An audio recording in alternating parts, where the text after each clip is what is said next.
Bueno, bienvenidos a la clase de índices de toxicidad. Mi nombre es Gabriel Arcidiácono, soy toxicólogo y pediatra. Bueno, espero que disfruten de esta clase, espero que va a ser corta, ¿sí? ¿Qué son los índices de toxicidad? Son los parámetros toxicológicos que se utilizan en la evaluación de riesgos y se obtienen de los estudios de dosis-respuesta, que la vimos en la clase previa, ¿sí?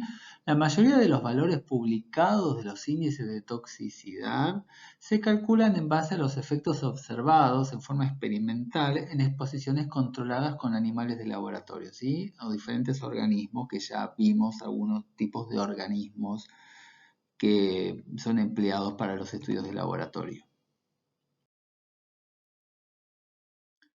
La mayoría de los valores publicados, entonces, a partir de estos organismos, nos van a develar los índices de toxicidad y que se estiman en forma diferente según sean cancerígenos o para no cancerígenos.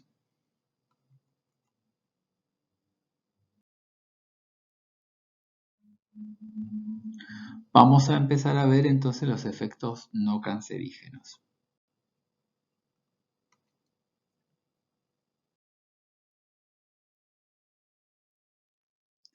Para hablar de efectos no cancerígenos de una sustancia tenemos que hablar del concepto de tolerancia.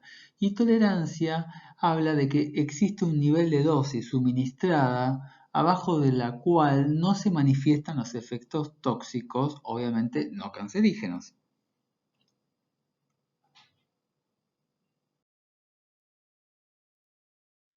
Entonces, existe un rango de valores de exposición desde 0 hasta un valor siempre finito o determinado en el que el organismo puede tolerar la exposición sin manifestar ningún daño.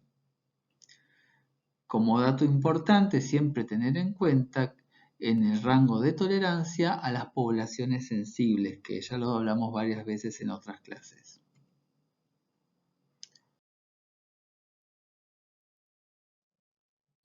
Cuando hablamos de efectos no cancerígenos, vamos a hablar de dosis de referencia. ¿Y qué es una dosis de referencia? Dosis de referencia es el índice de toxicidad que más se utiliza en la evaluación de riesgos por exposición a sustancias no cancerígenas. Es el nivel de exposición diaria que no produce un riesgo apreciable en poblaciones humanas, incluyendo las subpoblaciones sensibles.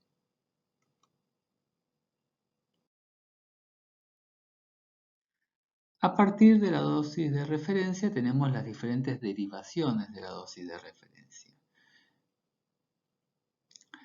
La dosis de referencia generalmente se calcula en base a los no efectos observados, ¿sí? A los niveles relacionados al no a él, que ya lo vimos en la clase anterior.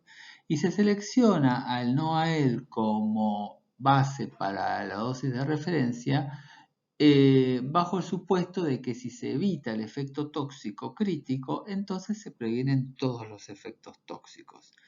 Si no logramos determinar el no a él, entonces tenemos que usar el lo a él, ¿sí? O sea, la dosis en donde los efectos son la mínima dosis en donde aparecen los efectos, ¿sí?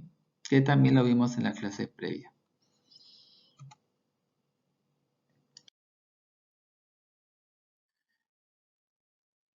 A partir de la dosis de referencia, lo que podemos hacer es calcular varios valores de dosis de referencia para una sustancia dependiendo de la vía de entrada del tóxico, del periodo de exposición y del tipo de efecto agudo observado, efecto crónico, etc. Por ejemplo, tenemos dosis de referencia para exposiciones crónicas orales, dosis de referencia para exposiciones crónicas por inhalación, dosis de referencia para exposiciones subcrónicas orales, dosis de referencia para efectos sobre el desarrollo. Y así podemos determinar muchos tipos de dosis de referencia.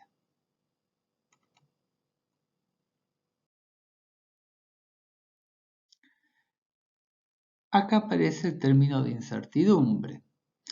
Este nivel de incertidumbre que tenemos ante estos valores puede llegar a ser muy alto y este índice no se puede tomar como una línea de demarcación entre una concentración tóxica y una no tóxica.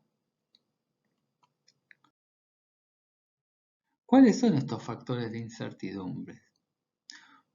Y además también tenemos los factores de modificación.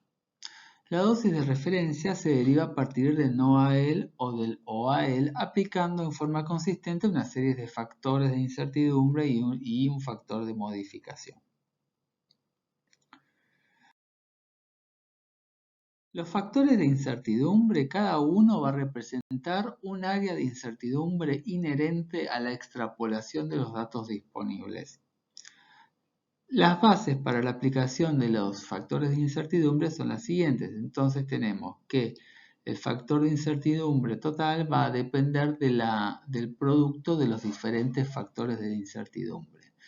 Por ejemplo, el factor 1 de incertidumbre va a ser de 10 cuando el NOAEL se obtuvo de experimentos con animales y se requiere extrapolar los resultados para el hombre. El factor 2 va a ser de 10 cuando se toma en cuenta la variabilidad en la población general, por ejemplo, para tener en cuenta las subpoblaciones más sensibles. El factor 3 va a ser de 10 cuando el NOAEL se obtiene a partir de un estudio subcrónico y se desea estimar una dosis de referencia crónica. Y el factor 4 va a ser de 10 cuando se usa el OAEL en lugar del NOAEL.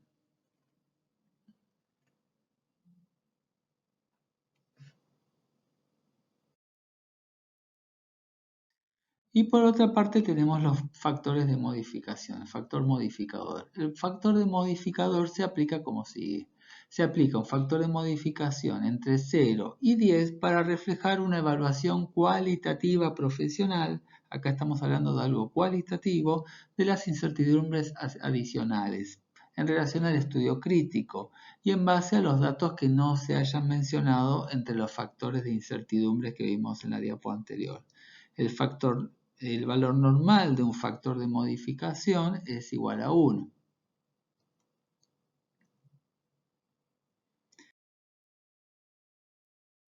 Entonces, el cálculo de dosis de referencia teniendo en cuenta los factores de incertidumbre y el factor de modificación, tenemos esta nueva fórmula, ¿sí?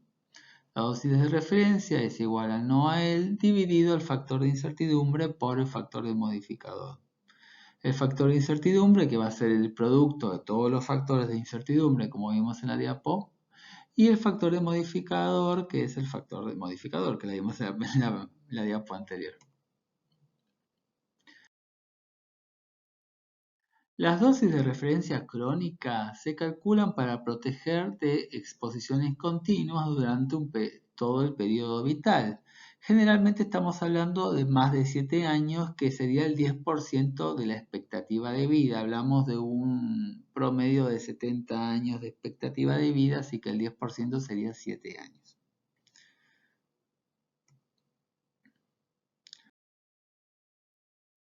Las dosis de referencia subcrónicas son útiles para caracterizar los efectos no cancerígenos en exposiciones de corta duración, y acá estamos hablando entre 2 semanas y 7 años.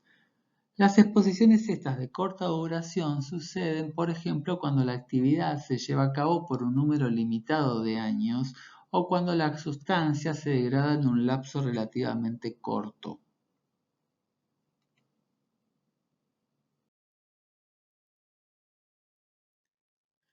En el cálculo de dosis de referencia relacionadas al desarrollo, acá estamos hablando de una potencialidad de una sustancia para causar efectos adversos en organismos en desarrollo, por ejemplo, cuando hablamos de los disruptores endocrinos, ¿sí? O de radiaciones ionizantes, bueno, etc. La exposición de los padres antes de la concepción, de la madre durante el periodo de gestación o del individuo desde el periodo postnatal hasta la maduración sexual. Abarca todo este tiempo lo que es el cálculo de la dosis de referencia de desarrollo.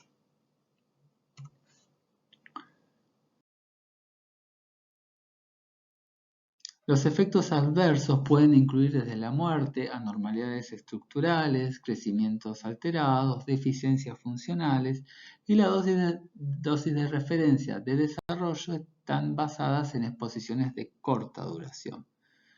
Porque aún en una exposición única en periodos críticos, como vimos en la clase anterior sobre disruptores endocrinos, por ejemplo, exposiciones cortas durante la gestación, pueden ser suficientes para producir efectos adversos del desarrollo. Lo que tenemos abajo son imágenes de pacientes que fueron expuestos durante la gestación a talidomida.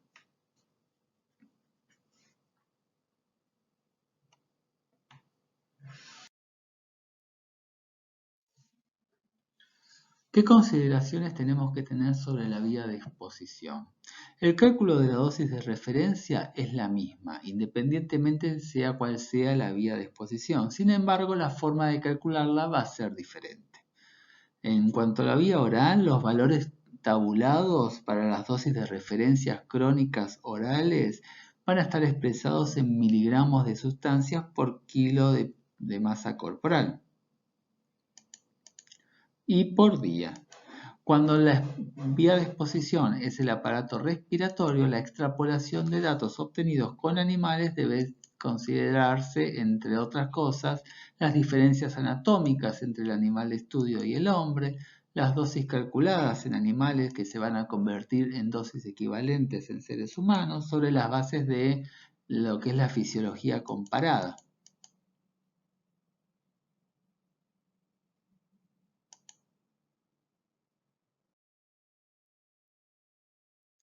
Ahora vamos a hablar un poco de los efectos cancerígenos.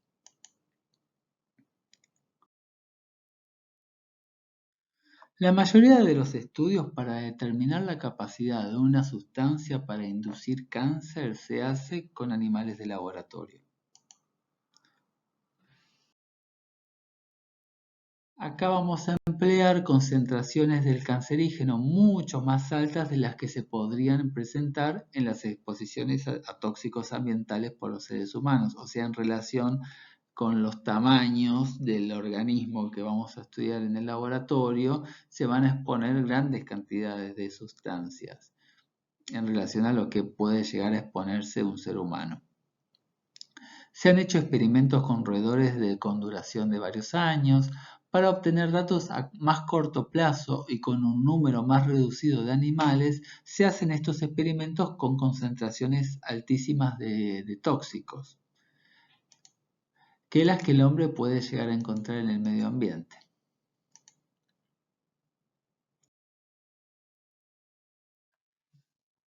¿Cuál es el concepto de no tolerancia?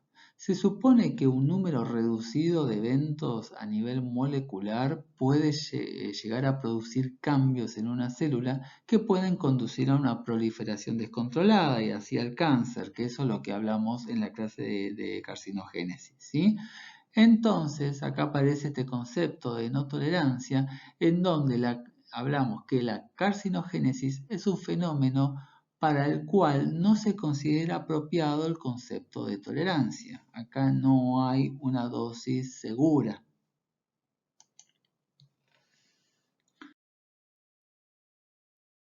No existe un nivel de exposición en el que un cancerígeno no presente una probabilidad de originar un cáncer.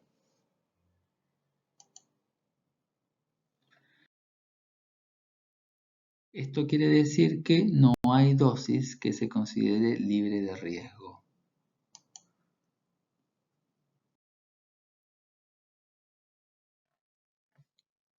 Entonces, la información que vamos a obtener se caracteriza en forma separada. Por una parte, la proveniente de estudios en humanos y por otra parte, la que se obtiene en animales. Se clasifica como suficiente, limitada, inadecuada, inexistente o evidencia de no efecto. En base a esta información experimental de la sustancia, vamos a asignarlo a uno de los grupos de tipo IARC que ya venimos hablando hace rato de estos grupos, ¿sí? Entonces, el peso de evidencia lo que nos va a servir es para una evaluación de la información existente para determinar si un compuesto se puede considerar como carcinógeno para humanos.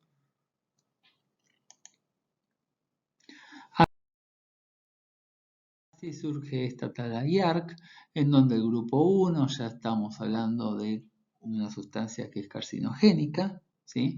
Acá tenemos el asbesto, el sílice, el benceno, los derivados del cromo hexavalente, los bifenilos policlorados.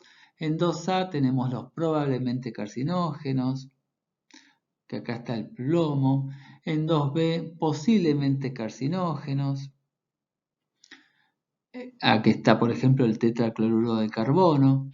En 3 tenemos las anilinas, el cloroetano, el cromo metálico, que son los no clasificables. Y en el nivel 4 son los probablemente no carcinógenos para humanos, como el caprolactam. Es la única sustancia, parece que es probablemente no carcinogénica.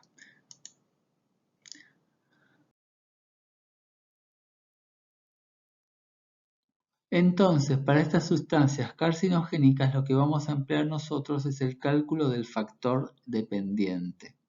Y lo vamos a aplicar para las sustancias de los grupos 1 y 2 que vimos en la diapositiva anterior. A las sustancias que se ha demostrado que son carcinogénicos para el hombre o probables, o sea, de grupo 1 o 2, tenemos también el índice de toxicidad que relaciona la dosis con la respuesta genotóxica.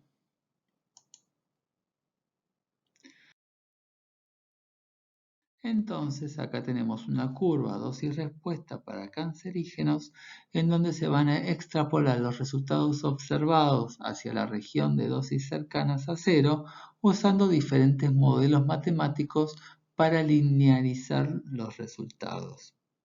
Ahí tenemos la región linearizada de la curva dosis-respuesta. La ordenada tenemos la probabilidad de que se produzca cáncer y en las abscisas las dosis suministradas y se utiliza la dosis diaria vitalicia como miligramos kilo día.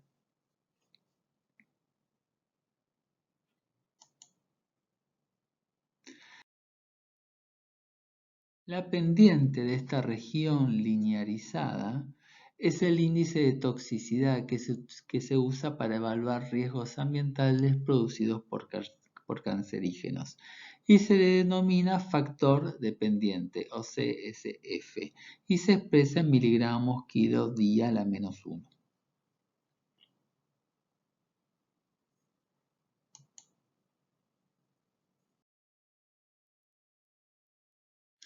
Cuando esta linealización se usa en modelo que asume que el cáncer es un proceso que sucede en varios pasos, como vimos en la clase de carcinogénesis, al factor dependiente se le denomina riesgo por unidad de dosis y se representa como el Q1 asterisco. Es el valor que normalmente se encuentra publicado.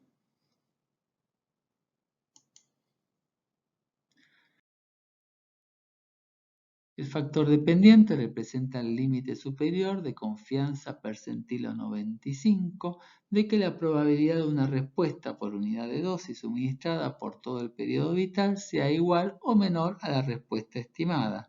Esto quiere decir que solo hay un 5% de probabilidades de que se presente una respuesta mayor a la estimada sobre la base de datos experimentales existentes y el modelo de extrapolarización utilizado. Cuando la pendiente se evalúa con datos obtenidos con humanos, se utiliza la mejor estimación en lugar del límite superior percentilo 95.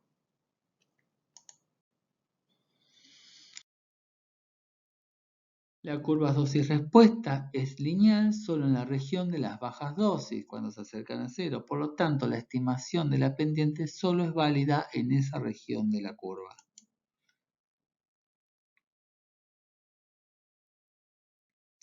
Los indicadores de toxicidad para los efectos cancerígenos también se pueden expresar en términos del riesgo por unidad de concentración de la sustancia en el medio en el que entra en contacto con el hombre. Por ejemplo, este índice es conocido con el nombre de unidad de riesgo, que se calcula dividiendo este Q1 asterisco por 70 kilos y multiplicando por este cociente, por ejemplo, por la velocidad de inhalación, que es de 20 metros cúbicos por día, si se trata de un tóxico presente en el aire, o por la tasa de consumo de agua, que es de 2 litros por día si el tóxico se encuentra en el agua potable.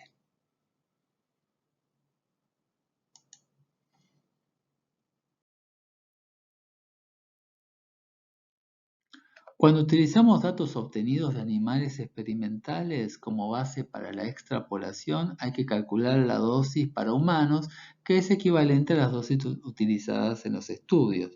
Para dosis experimentales expresados en miligramos kilo día, las dosis humanas equivalentes se calculan como las dosis con animales por el peso del hombre dividido el peso del animal elevado al tercio.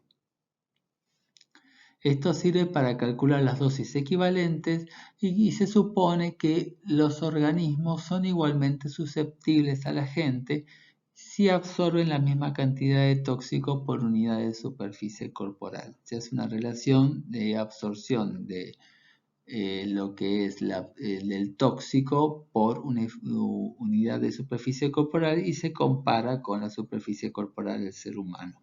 Se toma esta base como una suposición.